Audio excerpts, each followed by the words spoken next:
మాజీ మంత్రి కేటీఆర్ ను తట్టుకోలేక విచారణ పేరుతో కాంగ్రెస్ ప్రభుత్వం ఇబ్బందులకు గురి చేస్తుందని మాజీ ఎమ్మెల్యే గాదరి కిషోర్ మండిపడ్డారు. ఓయూ బీఆర్ఎస్వీ నాయకులు రమేష్, నాగారం ప్రశాంత్ ఆధ్వర్యంలో కేటీఆర్ జన్మదిన వేడుకలు ఘనంగా నిర్వహించారు. కేక్ కట్ చేసి మొక్కలు నాటారు. అనంతరం పోటీ పరీక్షలకు సిద్దమవుతున్న విద్యార్థులకు పుస్తకాలు, గొడుగులను మాజీ ఎమ్మెల్యే గాదరి కిషోర్, బీఆర్ఎస్వీ రాష్ట్ర అధ్యక్షుడు గెల్లు శ్రీనివాస్ పంపిణీ చేశారు. కేసీఆర్ ఆలోచన విధానాన్ని ముందుకు తీసుకువెళ్లే నేర్పు, నైపుణ్యత ఉన్న వ్యక్తి కేటీఆర్ అని కొనియాడారు.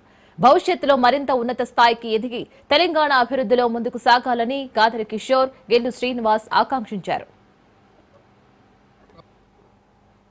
కేటీఆర్ గారు పరిశ్రమల శాఖ మంత్రిగా ఉన్నప్పుడు, ఐటీ శాఖ మంత్రిగా ఉన్నప్పుడు ఈ రాష్ట్రంలో చాలా కంపెనీలు తీసుకురావడం వల్ల ఇవాళ చాలామంది విద్యార్థులు కూడా, సాధారణ కోర్సు చదివే విద్యార్థులు కూడా ఇంజనీరింగ్ వైపు వెళ్ళి ఇవాళ ఉద్యోగాలు పొందే పరిస్థితి గతంలో కేసీఆర్ గారి ప్రభుత్వం ఉండే.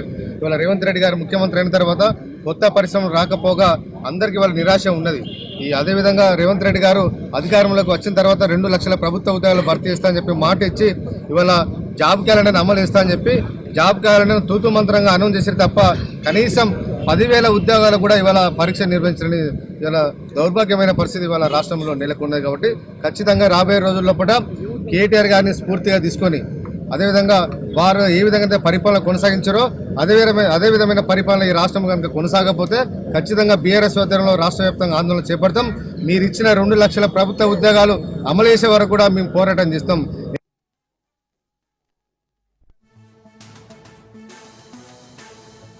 అనునిత్యం ప్రజలకు అందుబాటులో ఉంటూ ప్రజా సమస్యలపై కొట్లాడుతూ ఏదైతే ఇప్పుడు ఉన్నటువంటి కాంగ్రెస్ ప్రభుత్వం అన్యాయాలకు గురి చేస్తూ ఉన్నదో అది విద్యార్థులైనా, నిరుద్యోగులైనా, రైతాంగమైనా, మహిళలైనా ప్రతి క్షణం వాళ్ళ మీద ప్రశ్నలు సంధిస్తూ అసలు ఊపిరి పీల్చుకునేటువంటి సమయం కూడా ఇవ్వకుండా చేసినటువంటి కార్యక్రమాలను తట్టుకోలేకనే చాలా రకాలుగా ఇబ్బంది పెట్టేటువంటి ప్రయత్నం చేస్తూ ఉన్నాం.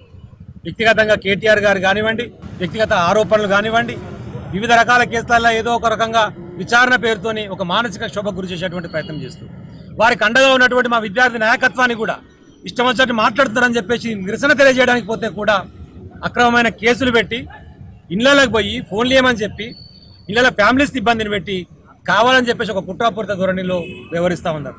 ఇదే ఉస్మాన్ యూనివర్సిటీ గడ్డ మీద తెలంగాణ ఉద్యమం కోసం నినదించినటువంటి మా బిడ్డలు ఎవరు కూడా భయపడకుండా రేపు ఏ సందర్భం ఏ విషయమైనా సరే వెనకడుగు వేయకుండా మరొకసారి ఉద్యమానికి శ్రీకారం చుడతా ఉన్నారు ఇదే వేదిక నుంచి.